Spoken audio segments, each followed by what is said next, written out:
I remember we were working in a salon as I was working as an assistant, and every Monday was free education. So whether the owner was teaching you, whether they had a guest artist come through, or one of the stylists was teaching something that they learned, um, it was always constant education to keep the standards high, to keep the prices high. And so to become in the back end of the nail industry, I looked around and I was like, oh, it's a crabs in a bucket mentality. Everyone for themselves. Got it. Okay. So Right. once I started seeking education, it really showed me that a lot of things that I was doing as a seasoned nail tech, I didn't take my first class until last year. You know what I mean? So Oh, wow. being 6 or 7 years in the industry, I haven't even told myself I need to go take a nail class because I'm thinking that's the mentality. But when I sought out nail classes, I learned that you have so many mistakes that you do on a day-to-day basis that have never been corrected that you feel this is the way to do it and this is what is Right. right. Yeah. So when it comes down to nail education, had we sat down in the beginning and said, okay, nail techs need to go through a certain level of education to be able to do certain things, I feel that we would be well respected from the client aspect and also within the industry as a whole. Polish in my hand, I'm ready to create each nail a masterpiece. I can hardly wait. Soft pastels or vibrant hues, each tells a tale in their artistry of nails. Nothing ever fails. With each swirl and twirl, let the magic begin in this kingdom of gloss. There's no end to the wind. Gloss on my fingertips, watch them shine bright. Painted like a canvas, colors taking flight. Feeling fierce and fabulous, I'm ready to ignite. Slaying the nail game every single night. Nails and beauty talk with Asia the bird. Nails and beauty talk with Asia the bird. Hello, everyone, and welcome to Nails and Beauty Talk. I am your host, Asia the Bird.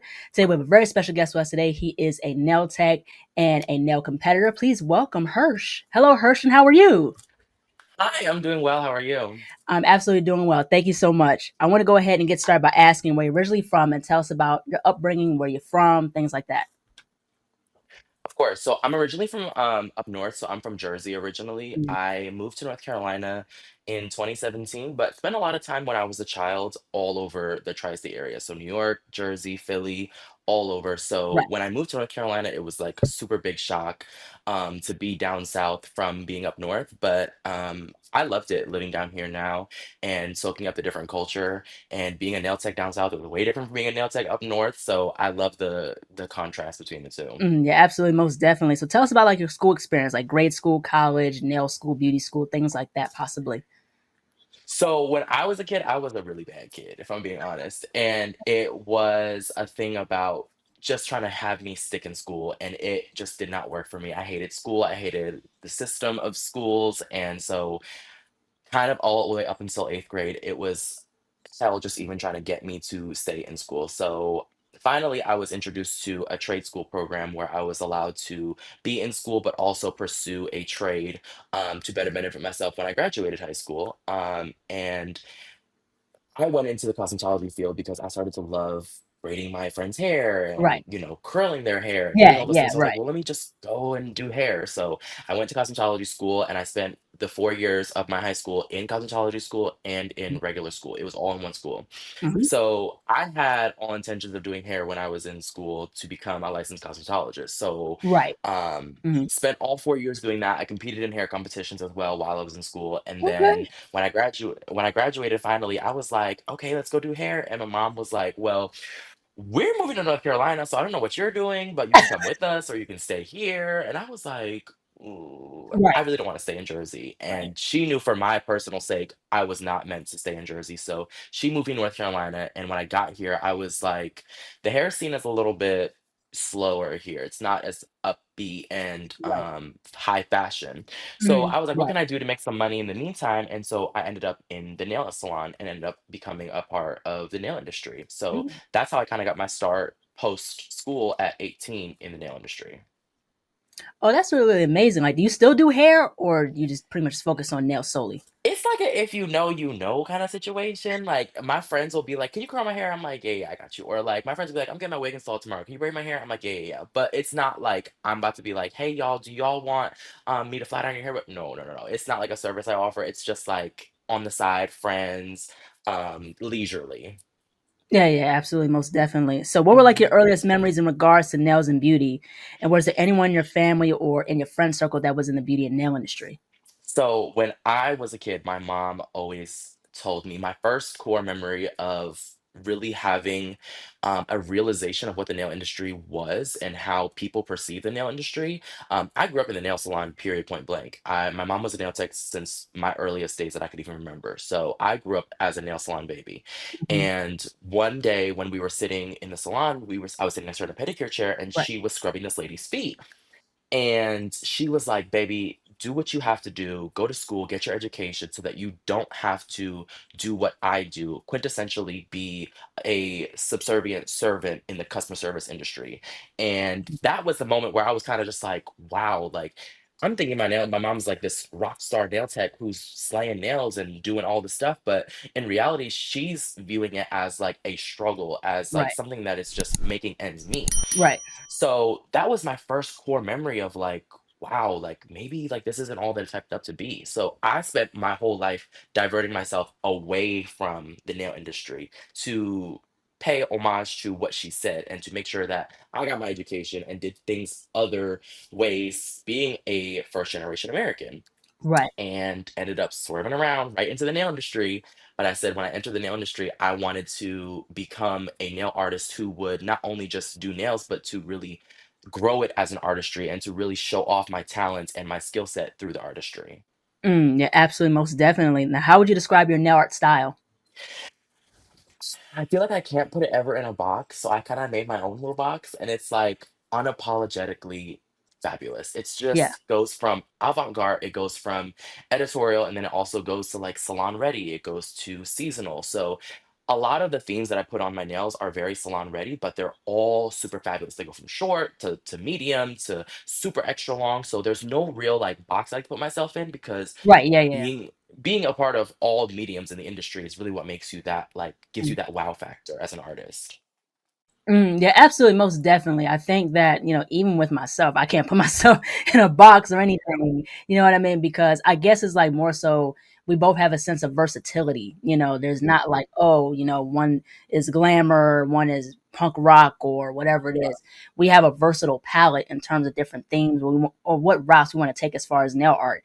And that's something that I think with when I first got into nails, looking at issues of Nail Pro, looking at the competition section and just seeing how much the possibilities are endless with nail art. I was like, Yes. people do nails like this? This is Yes. wild. Okay. Yeah. The fantasy. Yeah. And then even being a part of like salon day to day, Right. back in the day, it was just you walk into a salon, you get your one color, you keep it pushing. But now people are kind of honing into like the privacy of being a one-on-one session, having multiple hours and more time to do nails. So now we're able to really open up this box and say, what else can I do?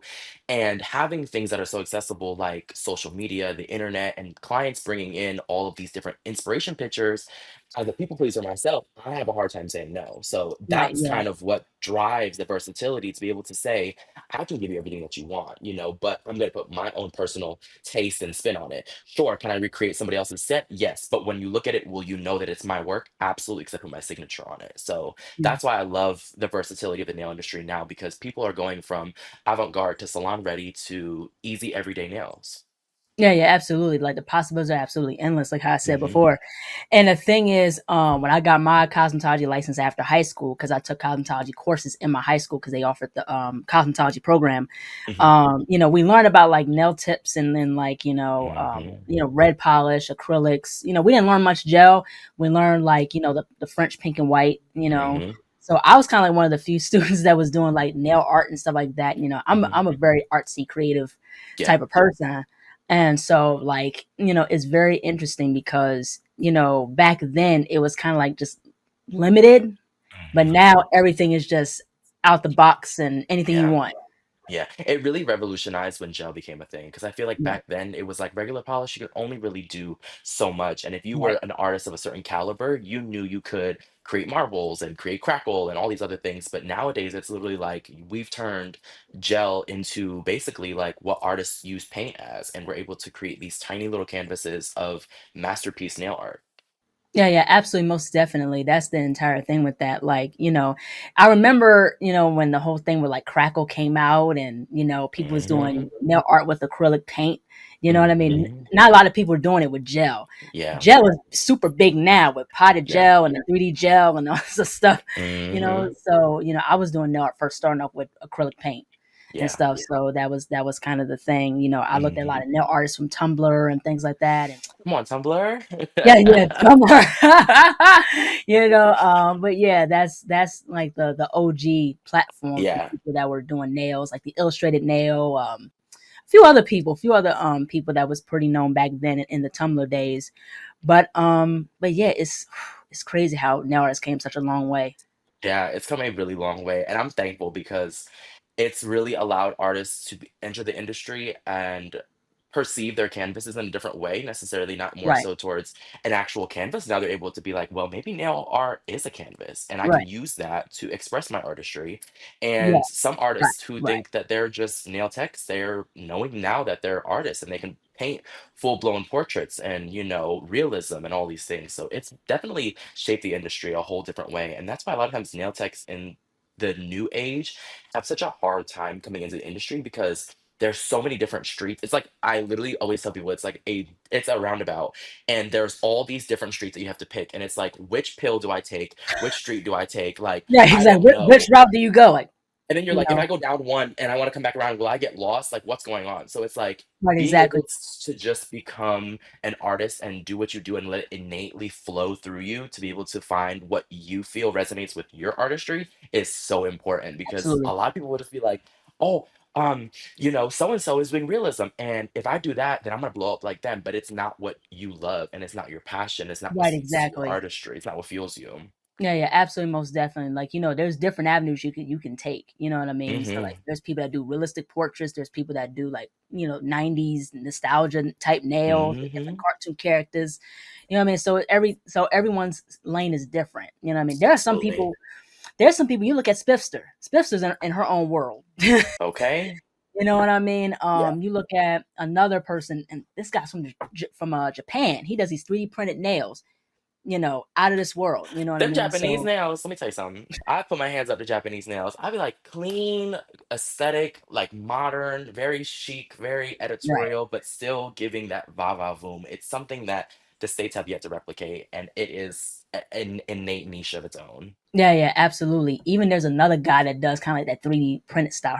His name is Texo Dallas, I think. Yes. Yeah, yeah. And then you got, of He course, is crazy. Like, I yeah, saw some acrylic toes he did, and it was like little hounds too. I was like, oh my God, this is insane. Insane. yeah, yeah, yeah, absolutely, most definitely. There's of course Dallas Alexis. She's Hmm. very talented, very. Ooh, I just want to like be a fly on the wall one day and just be like, okay, so like, are you pressured through this? Are you seeking inspiration somewhere? Are you just off the dome? And are you also like, how long are you taking? It's such Right. a crazy craft that she does, and it's such a signature of her own, but it's always so different. She has so many elements to her artistry, and it's definitely Yeah. commendable. Yeah, yeah, absolutely, most definitely. Yeah, totally. Yeah, I want to get into as far as your salon business. So what has been your journey of having your own nail business? Whew. There's no textbook for it. As many coaching classes, as many online entrepreneurship seminars you want to take, there's no textbook to it, and it has been a journey of trial and error for me. Hmm. I've been working in salons since 2018, Right, 2017, excuse me, and finally became on my own after the pandemic, so 2020. And it really shot me to be able to say, okay, I'm about to leave what I know as commission work and having the responsibility on others to right, now being somebody who has to seek sole responsibility. And I'm right, now the face of organization and booking and all these things. right. Yeah, So, yeah. of course, I made my hiccups during times. I have fired the wrong clients. I have, messed up inventory, bought too much of this, not too much of that. And It has definitely been crazy. There's not really a book about how to go through this, and that's why I love mentorship, because a lot of times being in a salon business, people don't teach you, the day-to-day operations that it takes to run even just your own salon suite. And it Right. is so Yeah. glamorized nowadays that Yeah. to Yeah. have your own Yeah. salon Right. suite, you have to be on your own, but it's really a privilege, and it is also like a huge burden on yourself and your artistry.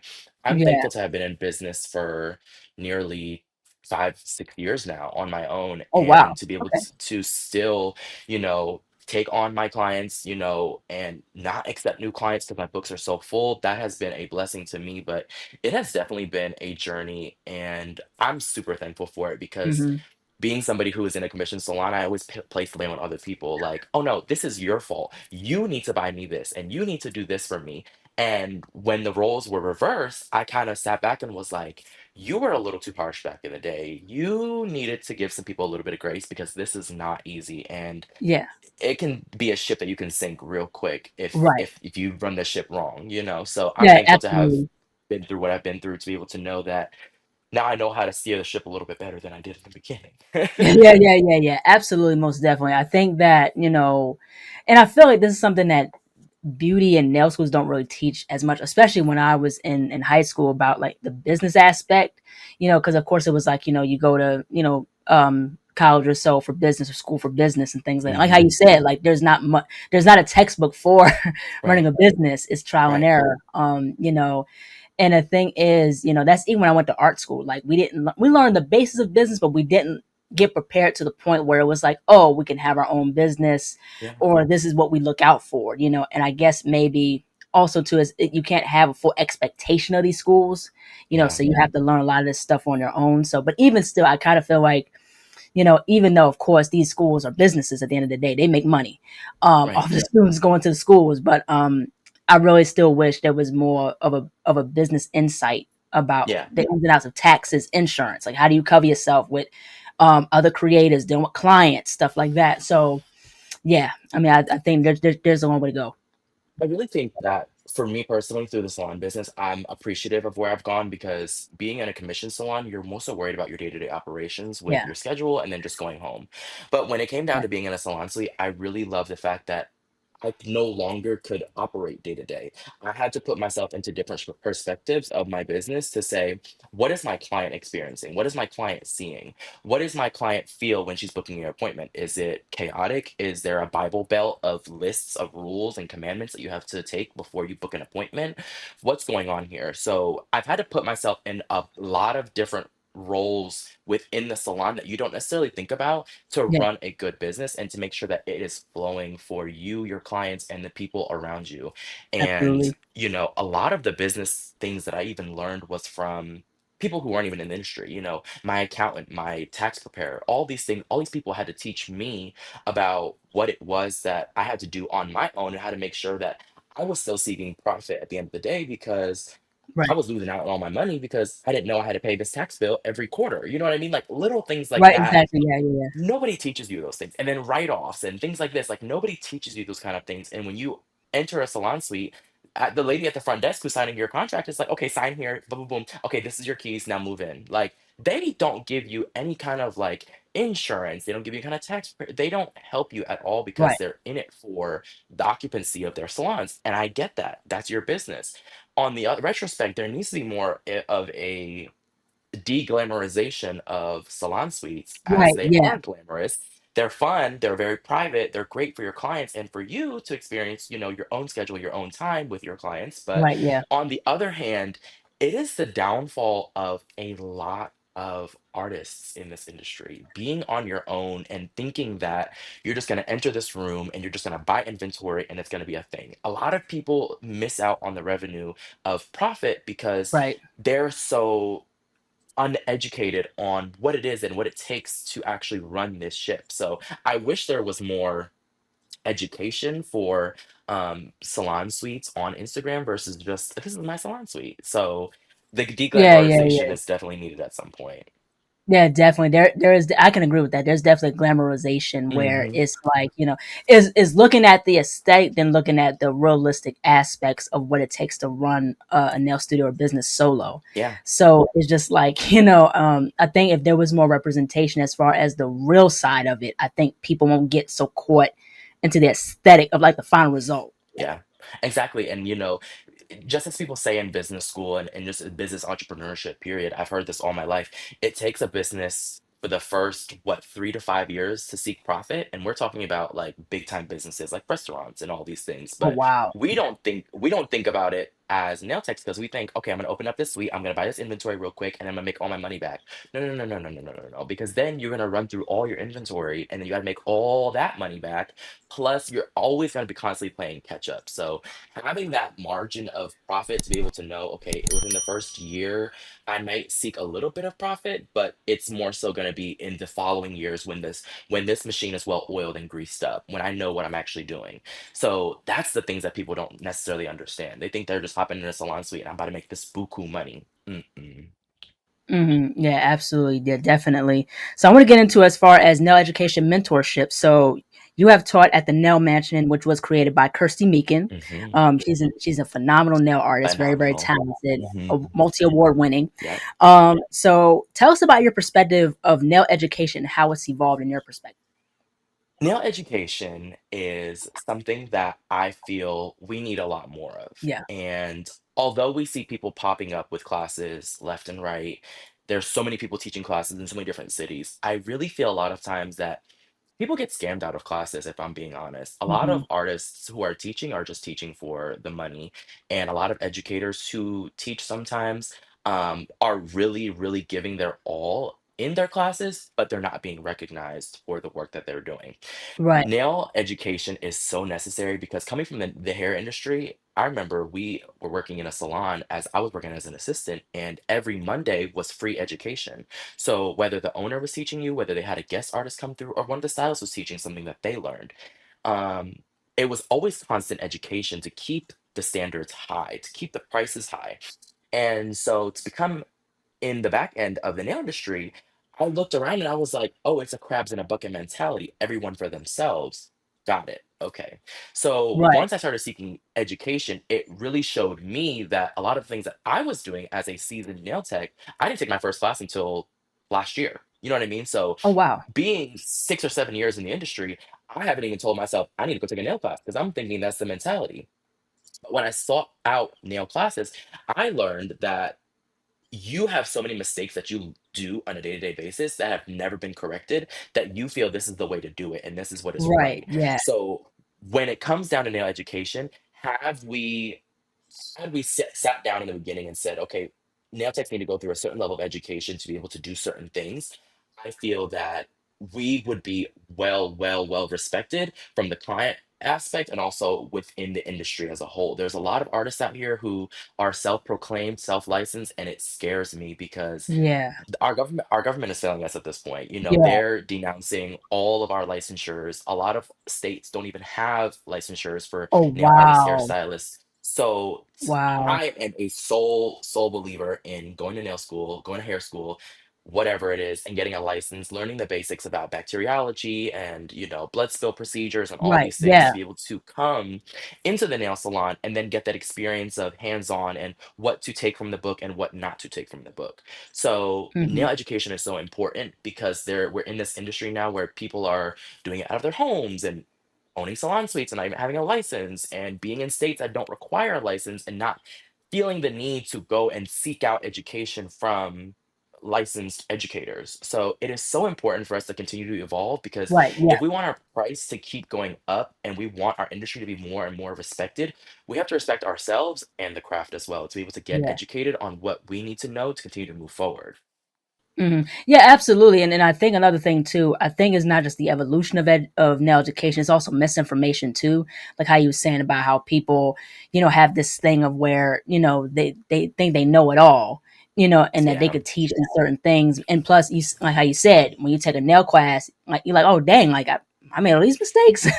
You know Hmm. what I mean? So it is definitely also to another aspect is miseducation. And it's kind of a thing of who do you listen to? Like who is trusted in terms of, okay, this is the right way to do it versus, this way? Right, Because that's like, for example, like with cuticle work, like people are talking about Russian manicure. So right, some people say, oh, you don't cut the cuticles. Some people say that you trim the cuticles. right, So then it's like, okay, like what right. do what do you believe? So it's kind of like, just finding that balance, I guess, or finding Yeah. who to really listen to. And then when you don't go to nail school, you don't necessarily understand the eponychium versus the hyponychium. And then you don't understand what is the cuticle and dead skin and what is, the eponychium. So it's like these are the reasons why we tell people, why I tell people to go to school is because you need to know these things in order to understand what terminology people are using and what is correct and what is incorrect. When I see people on Instagram teaching, cut the cuticle, I look at you like, okay, Grace talking about the dead skin. I'm talking about the live. What are we talking about here? You know what I mean? So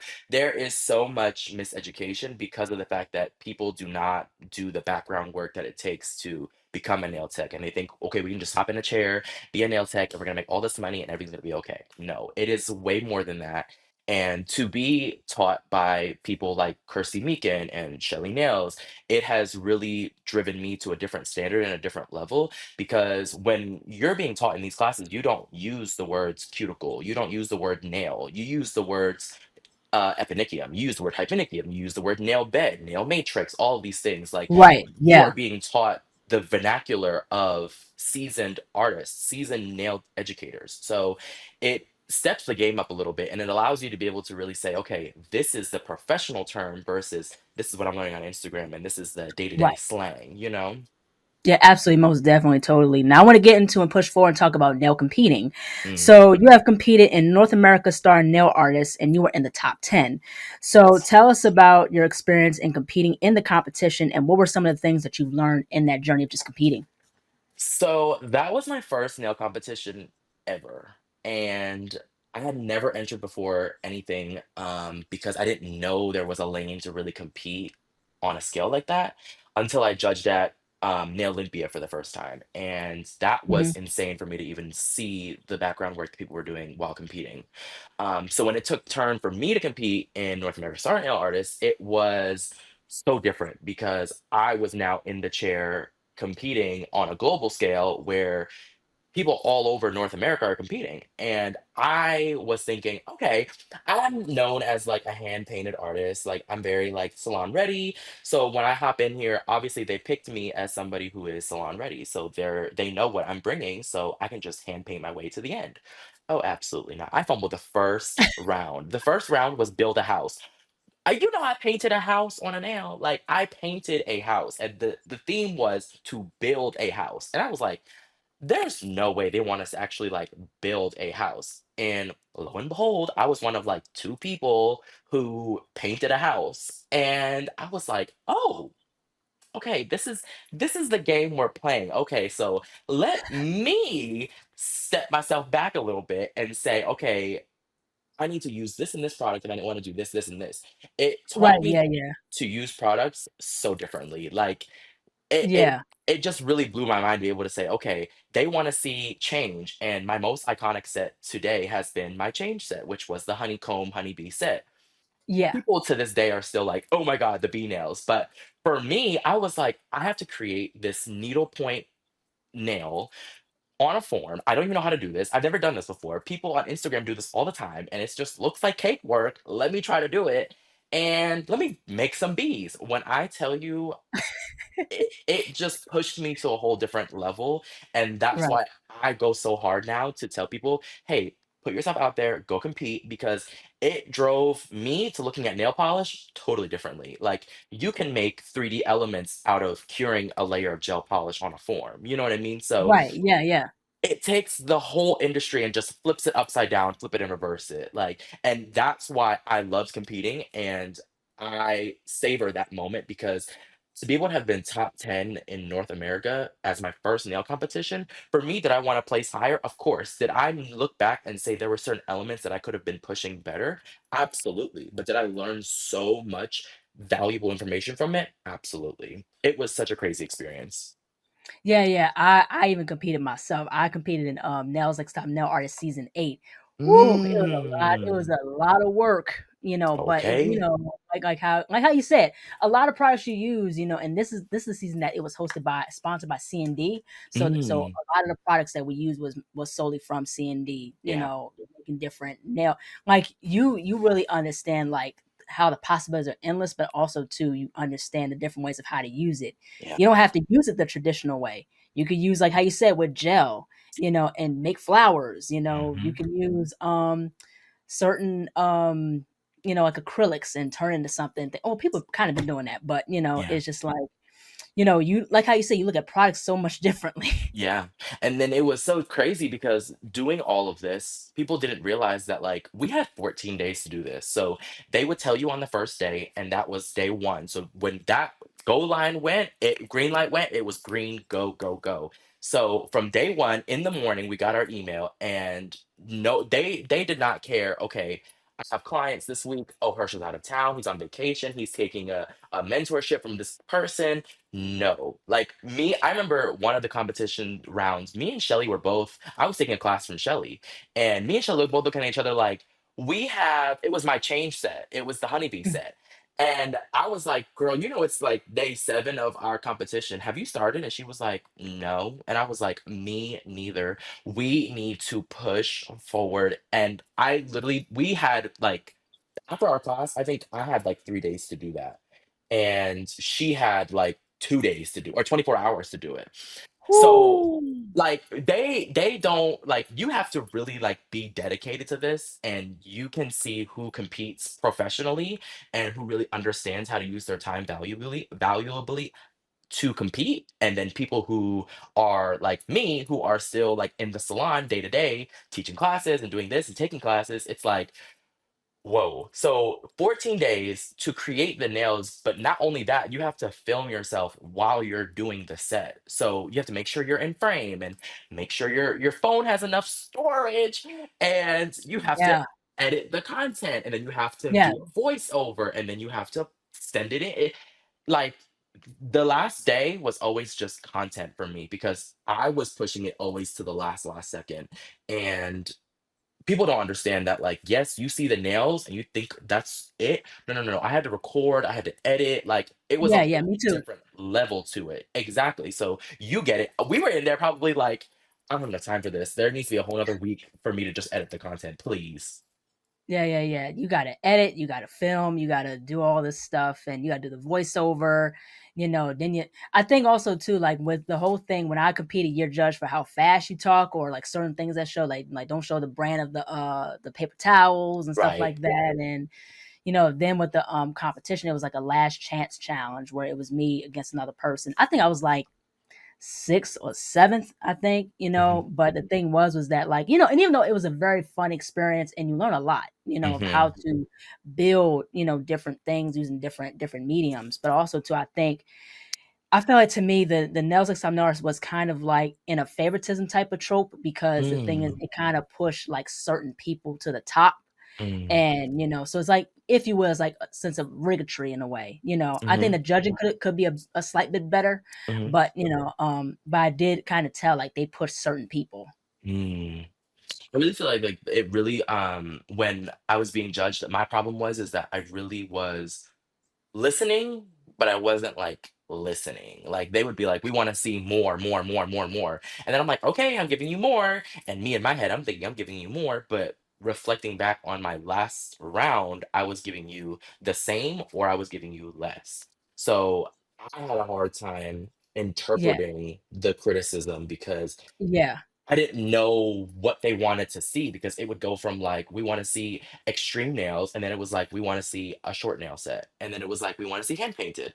So it was kind of like, how do I continue to give you all these mediums at the highest level when I was just on this high horse about extreme nails, and now we're going down to like short nails. So it was kind yeah, of for me wrapping myself in that mentality of competing, and that's why I literally have so much respect for competitors, because you have to, when you're competing at Nail Olympia, you have to change yourself from doing a red polish manicure to doing a full pink and white with making a La Luna. Like, yeah, that's a lot. You know what I mean? yeah. And That's to a lot. wrap Yeah, your yeah. brain around that is crazy. So Mhm.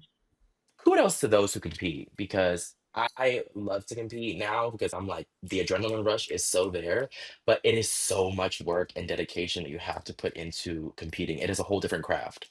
Yeah, yeah, absolutely, most definitely. I did like Nail Olympia online for like 2 years, like 2021, Hmm. 22. Hmm. And one of the categories I did was like a mixed media or flat art Hmm. box, and I won Yeah. like 3rd place in that, and that was my Good. first.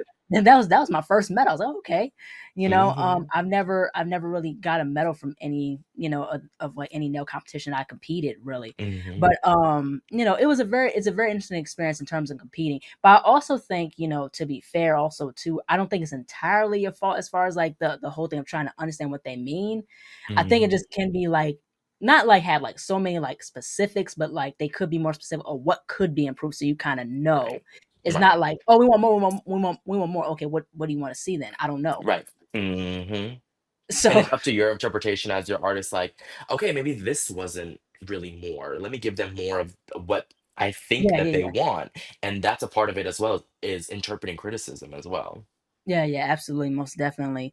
Now, where do you find inspiration for your nail art? Listen, at this point, anything that barks, walks, talks. I don't even care at this point. Like, there's so many different, people have so many different formulas of where they find their nail inspiration, whether it be, Instagram or Pinterest or art, whatever it may be. For me, Yeah, it's just trying to create new aesthetics and new art that is inspired differently. So I find a lot of my art inspiration through Pinterest. A lot of it sometimes is through realism, and I'll take certain elements of realism and kind of channel it in and say, okay, twinkling lights, or using yeah, words to kind of like almost use your brain to transform words and vocabulary into artistry. So, right.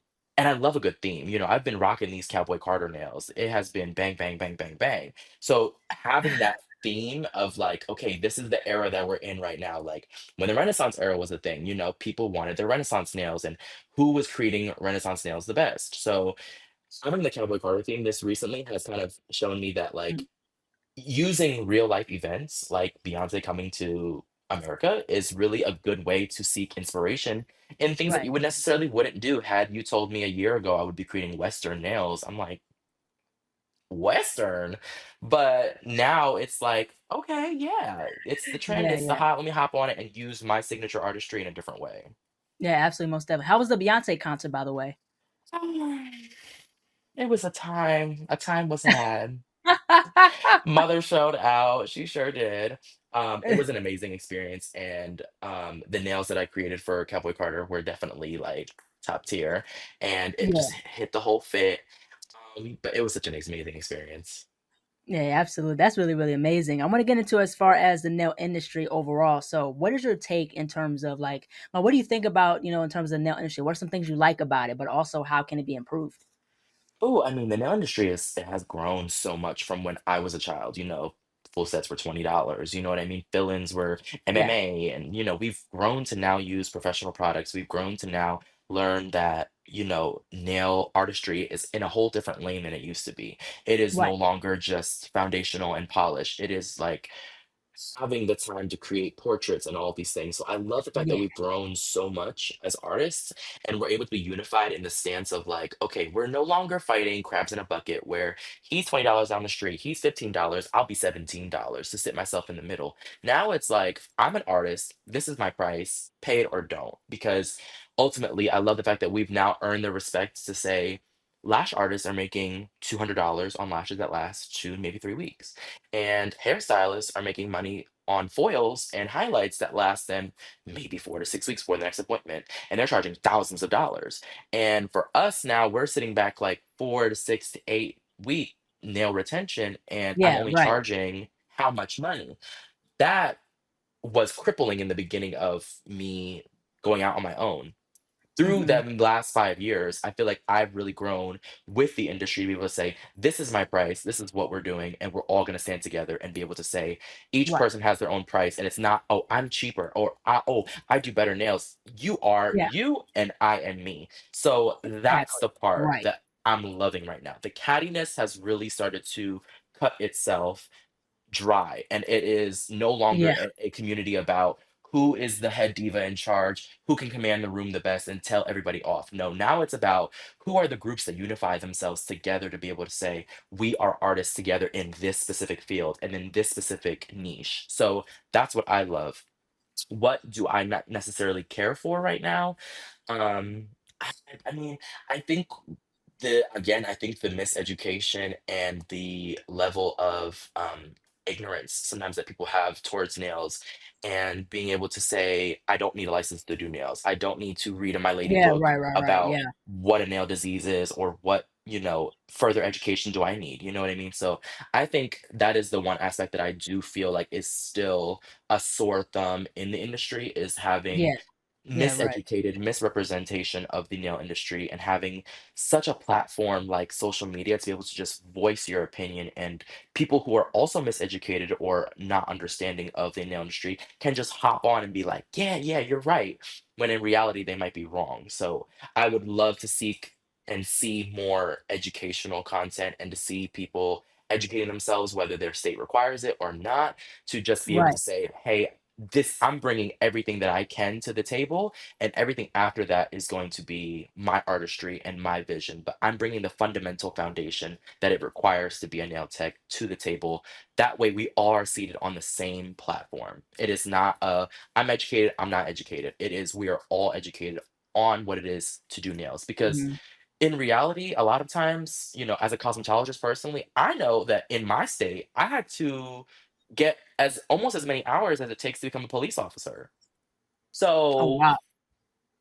you know what I mean? Like, Right, yeah. that is not something to be played with. So, to Yeah. have so much education hours set by the state to be able to do a certain thing, it just tells you how dangerous it could possibly be. We're Right. working with Yeah, people's absolutely. hands and feet. There's a lot of diseases and things that could happen that can affect your Right. clients. So, having that Yeah. fundamental foundational education is so important to me. Yeah, absolutely. Yeah, definitely, like, and the more and to add more to that, there's definitely, nail miseducation as far as like with, the skin and things like that, or like with nail fungus. Yes. And fungus is contagious. And the thing is that like, people don't understand like there could be clients that could sue you for that. You know what I mean? Yes. And things like that. I think there was one case where she went to the salon and she sued this salon for like millions of dollars. I forgot what the case was, but yeah, so it's just like, people just have to be more mindful working with, fungus and things like that. Yeah. So definitely it's just the nail safety as well. Also too, the thing that I talk about the most is really the the racism in the industry, because that's still going on. The cattiness is still going on. The clicks Yeah. is still going on because of people get so starstruck over like social media following, like, Yeah. 200,000 followers, millions of followers. And, it's Yeah. just favoritism, idolism, alliances, egos, narcissism. Yeah. It's crazy. Yeah, I feel like racism is a really big topic that I'm glad people are finally divulging in nowadays, because, as a Vietnamese American, my generations before me came to this place to try to build and seek a better life. And you follow a recipe book. Hmm. Italians owned restaurants and they did what they did. Um, Asian people, we went into this nail salon because that's all that we knew how to do. And somebody was willing to teach us in our family or a person that we knew. So I love the fact that now people are starting to pay a little bit more respect to the nail industry, and it's not just chop shops and using Yeah. slurs like chop shops, you know what I mean? And having the voice and the whole honey, I do for you thing cut out of the industry, because Right. I feel like it is something that is such a sore spot and it still devalues us as artists, because when you Right. do it, Yeah. it might be comedic comical, but it's more so like you're still thinking about it as a degrading term or as something that devalues us as nail techs. So, especially being an Hmm. Asian American nail tech, sometimes it gets a little bit Right. hard to try to fight that stereotype to say, "Hey, I'm charging $100 plus, $150 plus," Yeah. because they're like, "Well, what am I paying you for?" You know what I mean? But knowing nowadays that people are shedding more light on that, it helps Asians and other minorities in the industry to say, "Hey, we are going to charge," and the nail industry is not just what you thought it was. It is in a whole different Right. playing field and a whole different bracket nowadays. Yeah, yeah, absolutely, most definitely, and it's definitely to understand that what people have to understand, like, is not every salon does chop shop type of Right. work. You know what I'm saying, or offer that type of service. And there are some good salons definitely that are good, that offer good service, that Yeah. respect their clients and things like that. Definitely, it's definitely breaking down stereotypes, but also too is definitely within my experience being black, is just Hmm. like there was this nail artist like a while ago, like 2 years ago, and they work with a big nail brand. And they were saying when people use their race as an excuse, and I was like, excuse Hmm. me, like, you know what I mean? This is on threads and it went viral and stuff like that. And I'm like, that's a diss towards black people. You know that, right? Hmm. Like people who have worked hard to get to where they are in the nail industry. Like, he Yeah. said when people use their race as an excuse, talking about being lazy and no one in this world owes you anything. Like, Hmm. that's not cool to say. You know what I Yeah. mean? So that there has been people in industry, just they have none, like, also not only just ego, but like they just they just feel so big and bold to express racist type beliefs, and that's Yeah. not cool. Yeah, absolutely. There's no place for it, and especially in an industry where we're so mixed and diverse. I mean, there's Asian, Black, Hispanic, non-binary, Right. transgender. Like, there's so many different avenues of people that are just in this industry trying to make it work day to day. A lot of these artists that are now in this industry, we're all trying to just hone together to say, hey, this is like our bread and butter. This is how we pay our bills. This is how we elevate in life and provide for our families Yeah. and generation that came before Right. us. And so to be able to stick together and be able to say we all each have our own voice and we all have our own story is great. But Right. we Yeah. need to be Yeah. more unified as an artistry and as an industry to be able to Right. say, I see your difference, I see your struggle, and I see my Right. struggle, and I will voice my struggle so that we can all relate together on what it is Absolutely. that we need to do to move forward. Yeah. Absolutely. Totally agree with that. Absolutely. So I want to get into as far as mental health. So how have you been able to juggle being a nail business owner and nail artist with life and mental health, possibly? It's like honestly not a thing for me. Um, I love when people say like, take your mental health, like take your breaks. And I'm like, for me, it doesn't work for me personally. I've tried the avenue of having mental health days, taking days off and, relaxing and doing all these things. For me personally, when I do those, it furthers my procrastination, if I'm being honest. And it Mhm. furthers me down the rabbit hole of missing out on time and opportunity to do things that I know I need to do to get it out of the way to continue to elevate further in the week. So for me, I feel like honestly, nails has become my life. And I'm glad Mhm. I am young, single, with no kids, because had I had any of those other stipulations involved, we would be having a whole different conversation. But for me All right. personally, like I'm always the first and the last to leave the salon. You know what I mean? I'm always the one that turns on the lights and shuts off the lights. And I'm making content. I'm trying to, you know, organize my stuff and, mentor and teach and also elevate myself to see where I want to go as an artist. And the days where I really sit down and just say, I don't want to do anything, I want to just relax, I'll have certain days like that. But I know in the long run, they push me back a little bit and they don't allow me to perceive the vision that I want to instill in my business and in myself. So take your mental health Mhm. days if you need to. But for me personally, I have zero work life balance, honestly. Mhm, mhm. Yeah, I want to get into as far as advice. So, what is one piece of valuable advice you would give to upcoming nail artists and nail techs?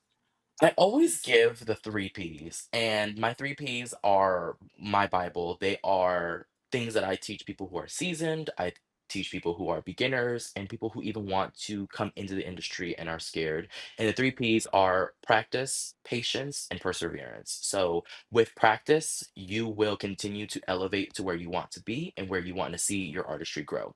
With Mhm. patience, you will allow the practice to be practice and not frustrating, and then with Yeah. persistence, you'll remember both of those things together will allow you to drive through the persistence that you need to be able to elevate yourself and to give yourself longevity in this industry. As such a quick Mhm. turnover rate of artists who are burnt out, who have carpal tunnel, who have burnt themselves out mentally because of people skills and not having great customer service skills and not interpreting people's feelings properly, don't really have Right. boundaries. Having Right. three P's in your life will hone you Right. back into the foundation of what it takes to continue to grow, elevate, and to Absolutely. love the industry.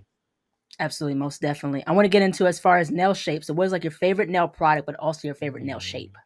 Favorite nail product, like, if I feel like if I can't live without a nail product, honestly, it would be gold chrome. Like, I'm gold everything. Like, I my clients, I'll be like, "Gold or rose gold? Gold or bronze? Gold Yes, or, unicorn?" Because gold is everything. if I say silver, like, just know I might have been drinking before work, the wrong cup of coffee because, baby, why would I ever say silver in my whole life? No, no, no, no. Right, So for me, I feel like my favorite nail product is definitely gold chrome. Like, you can use gold chrome in a million different ways, you know what I mean? right, And yeah, it's hmm so trendy, and it's also, like, my favorite thing because it's like, who doesn't love a little piece of gold on their nails? It's like 24 carats. yeah, Um, right, my favorite nail shape definitely is, like, a Russian almond. I feel like Russian almond has just it has been my love from day one. Like, I always tell Kirsty, like, I remember watching her videos on YouTube and seeing her do the Russian almond, and I always watched it in awe, thinking that it was so unachievable because it's so, like, structured and geometrical and, so avant-garde. But when I started actually right, doing it, it is my favorite personal nail shape to wear, but it is also my favorite nail shape to give clients. So when they're like, "I want a Russian right. almond," say less. Say Yeah, less. yeah, I yeah. got you. I Yeah, got you. Mhm. yeah, yeah, absolutely, most definitely. I want to get into as far as favorite nail artists and nail tech. So, if you had a top five list, your favorite nail artists and or techs, who would it be and why? Oh. If I'm being honest, and this is not sponsored, this is not a paid promotion. Um, Within the last like 2 years, I've really grown to love my Booksy family. And that Okay. includes artists like Kirsty, Jimena Nails, Mhm. Shelly Nails, China Nails, Mr. Lewis. They all really have created such a family bond, and we have really grown as artists and have such a safe space amongst each other to be able to speak with each other, to be able to really say, hey, this is what we're going through. This is what we're gonna do. Let's have fun. Let's really like just help Right. each other out where we can. And it has grown Yeah. to be a community to where I have now said my Booksy family because they have grown to be my personal family. And we're checking in on each other day to day and allowing ourselves to really grow a community. And in the industry where it has been so cat and dog and crabs in a bucket for so long, now Mhm. we're finally in the space where we're allowing ourselves to really grow amongst each other in Right. communities and fields that you don't necessarily think. I mean, we're from all over the globe and we're all from different aspects and avenues of the industry. So my Right. Booksy family definitely holds my heart. They are my top 5, 10, 6, 25 artists. They are all in it for me, and they're all in it for the growth of the industry and for the growth of each other as artists as well. Yeah, absolutely, most definitely. Now, I want to also get into the in terms of the relationship between you and Creations by Kiki. So, how did you guys first meet? Like, how did you grow you guys' relationship?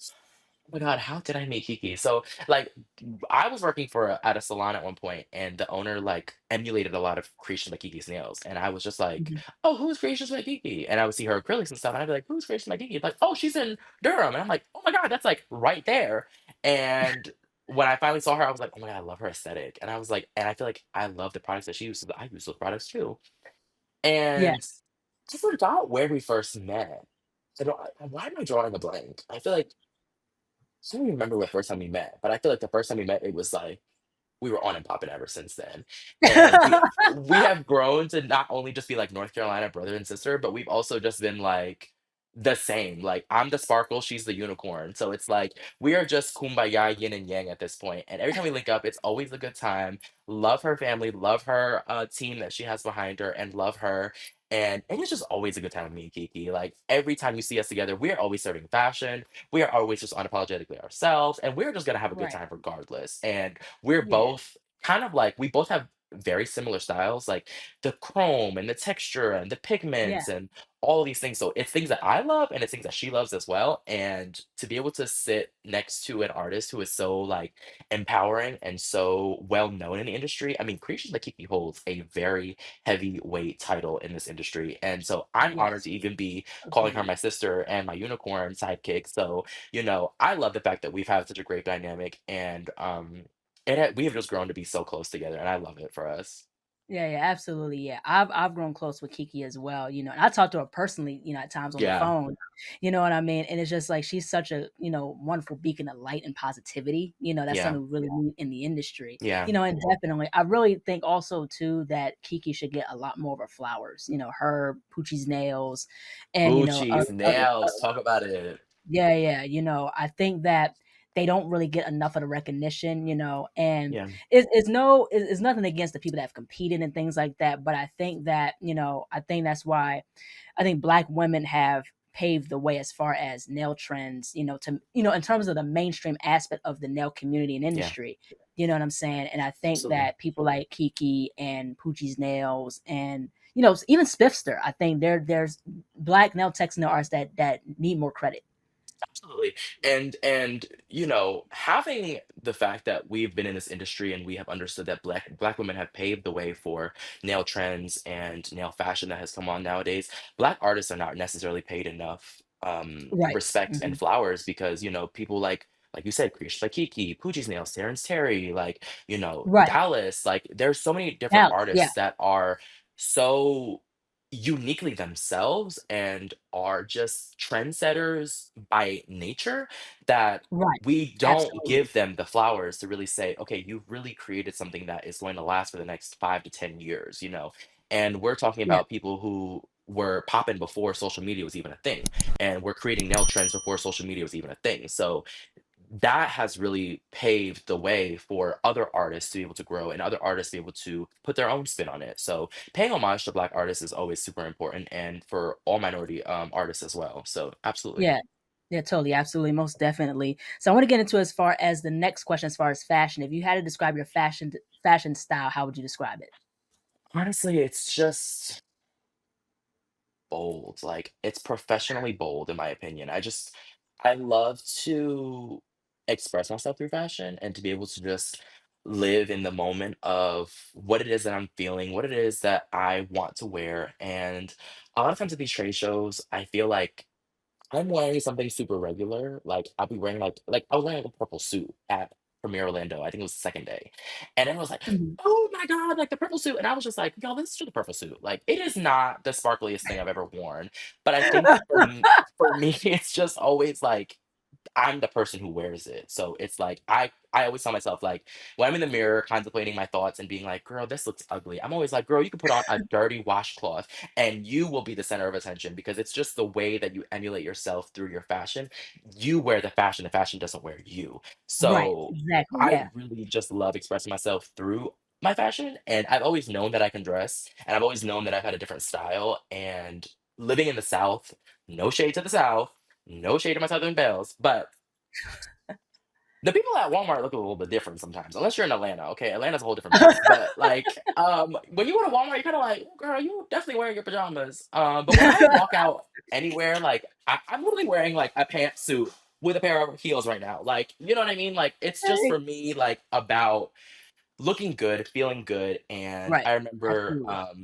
Nails by Naja. And Naja said during my earlier stages of the nail industry, she said, if you want to be perceived as luxury or perceived as this high end nail tech, you need to represent your brand through all aspects. And that's even going to Walmart. You wouldn't go to Walmart wearing your pajamas because they're going to be like, "Ooh, girl, that's Nails by Hirsch.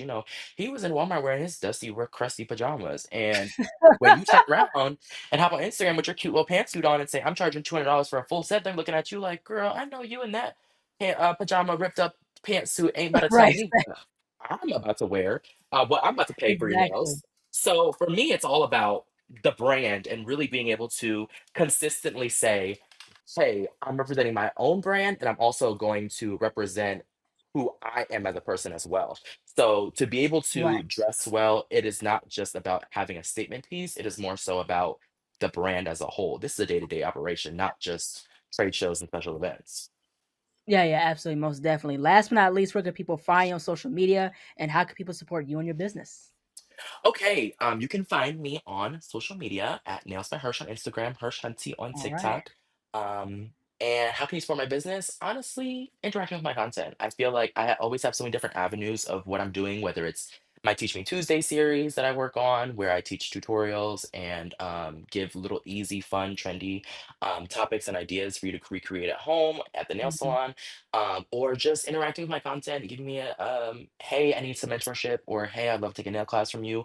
Any way possible that I can benefit you on my social media platform, please feel free to reach out to me because I'm here to give back to the industry as much as the industry has given to me. So, yes. Mm.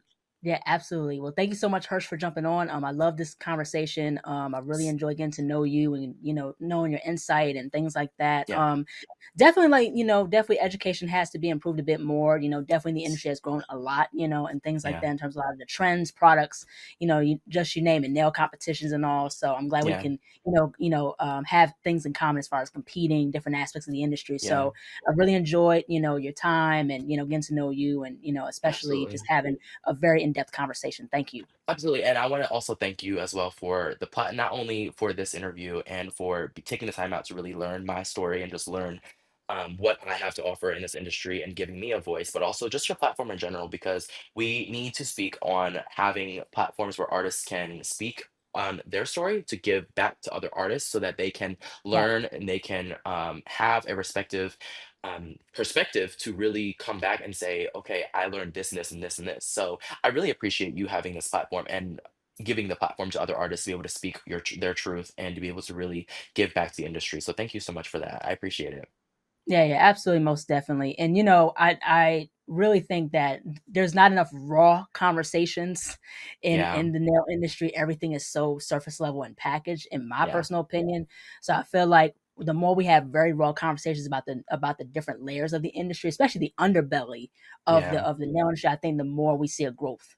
Absolutely. Absolutely. It's how we elevate and how we grow. Absolutely. Yeah, well, thank you so much, Hirsch. Take care. Thank Thank you. you. Thank you. Bye. Bye-bye. Hello, everybody. Thank you all so much for watching. Please like, comment, share, and subscribe to the channel. Be sure to click the bell for notifications. Also, follow me on my social media platforms. And be on the lookout for more interviews to come very soon. Take care, stay healthy, and stay beautiful. Bye-bye.